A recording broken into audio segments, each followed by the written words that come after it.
Welcome to episode 4 of connective3 Unplugged, where I'm joined with Kenny. What do you do at connective3 and what does your typical day-to-day role look like? So I am the senior social media manager. The senior is very important. And my typical day-to-day, it very much varies. It can go from content creation, like getting the cameras out, getting the lights out, doing videos. Yeah. It can go to client strategy, client calls, content planning, influencer marketing, jumping on calls with influencer managers. It's a bit of everything, really. What is your favourite aspect of your role? I would probably say the influencer marketing element. Okay. I think working with influencers is so much fun just because you can get lots of different creative perspectives on your campaign. I think it is brilliant because you can go to one influencer with the exact same brief that you go to 3 others with, and you get different ways of looking at the same brief that respond to different audiences. And yeah, I love getting other people's creative elements to it, I suppose. And also when you see that content go live, and obviously these influencers have a huge reach, and you see those likes going up, those comments going up, it's like, oh, look at this, the client's going to be so happy. I just love that element of it. Oh, I love that. So much fun. Tell us about the most exciting campaign you've worked on to date. Cool. So one of our clients works in the home space, and we do a lot of like celebrity house doing up and renovation style stuff. So some of the people that we've worked with include like Stephen Bartlett was a really cool one to do. Zara and Sam from that Made in Chelsea Love Island. So getting content back from them, seeing content of their home, you know, it's a very intimate thing being in somebody's home. That's been a really cool sort of gradual campaign to work on and work with the internal teams from the client side on. How do you measure success?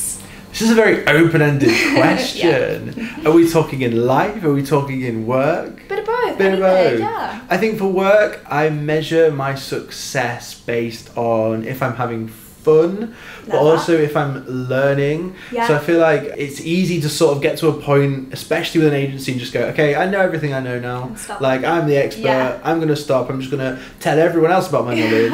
But actually listening to everybody's opinions and learning stuff. And I think we come to agencies because we are creative, we are fast-paced people in general. And I think that's what attracts sort of people who work and succeed in agency life. There needs to be high energy. And that is the bit I really enjoy, having high energy, rewarding learning. I think that's how I measure success. I know my career is being a success if I've had all of those elements. What has been your best failure? Being a hyper creative person, high energy, sometimes I often forget, like, oh, we're in a business here.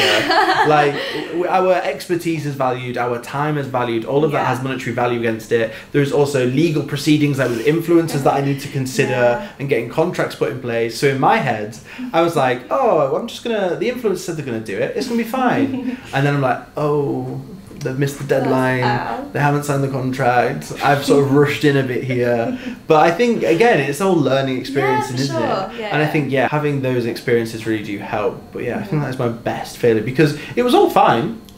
But I knew next time. Exactly, it's the learnings that you take from it. Who or what has been the biggest influence on your career?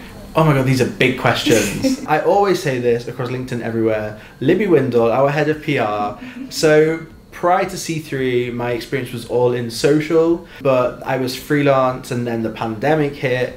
There were 0 jobs anywhere. I knew I wanted to join an agency in Leeds that was sort of new, and connective3 was the only one that sort of fit that bill for me. And they didn't have any roles in social going, but I was like, listen, I'm creative, I can do this, I can do that. I don't know digital PR, link building or SEO that well. And Libby was like, you've got good ideas, you're a good talker, you can sort of sell things in, we'll give you a shot. And it's worked out, I think. I think it's worked out. It definitely has. Also, Claire, I've started working with Claire over the past year. So Claire is our media director. I think because organic social and influencer marketing is such a new industry, like it's ever growing, the expertise we had in-house was sort of me and my team. And we sort of didn't know where we sat within C3, which I think a lot of sort of industries go through. But Claire was one that was like, okay, this is where you sit, this is where the industry's going, here's the guidance we're going to give you, here's how you pitch, here's how you do this.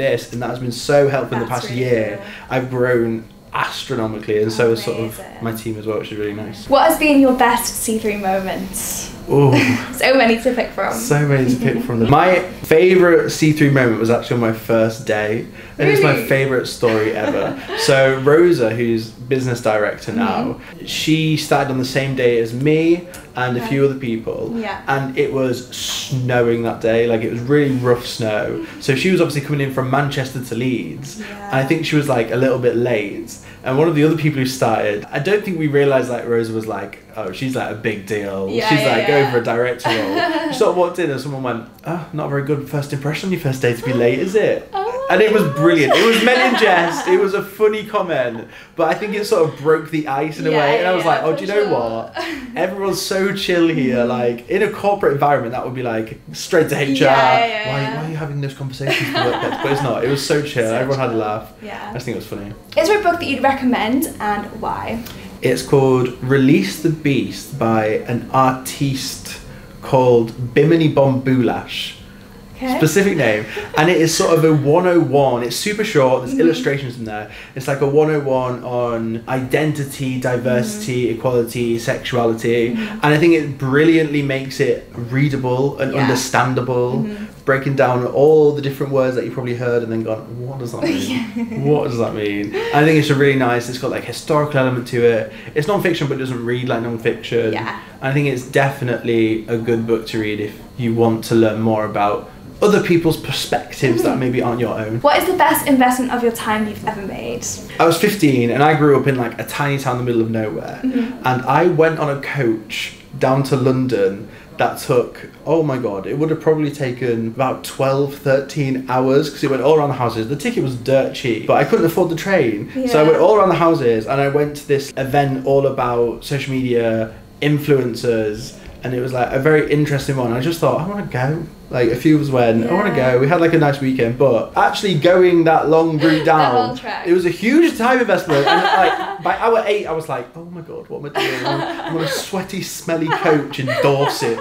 Where am I? But actually, it sort of made me solidify me like, okay, actually, this is what I want to do. It's like, it's cool. What advice would you give to your younger self? Don't buy those shoes, number one. You know which shoes. The gold ones, don't buy them. That's the first thing. I also think, like, no need to hide who you want to be, if that makes sense. If you're interested in something, if you have a passion for it, absolutely go from it. Like, I was only in school, like, what, 8 years ago? But how, because I've got a younger sister as well, how she experiences school and the conversations they have in there, it's so different to even when I went to school. Before it was like, oh, you need to do PE, right? You're a boy. And I was like, are you sure? I'd be better off in the drama studio, actually, thank you very much. But I think, just owning that element of it quicker would have definitely helped me develop a bit differently. Is there any advice that you'd give to someone looking for a job in social, and are there specific qualities that you think equal success? For sure. I would say, not to quote a famous brand's catchphrase, but just do it. Because I think it's the easiest profession to access nowadays, if that makes sense, to actually get physical experience and training in. Like, the job itself is not easy. Like, applying how you run your personal socials and posting a picture of you and your friends on your 16th birthday is very different to how you run it for a brand and develop that strategy. But most people have got a phone.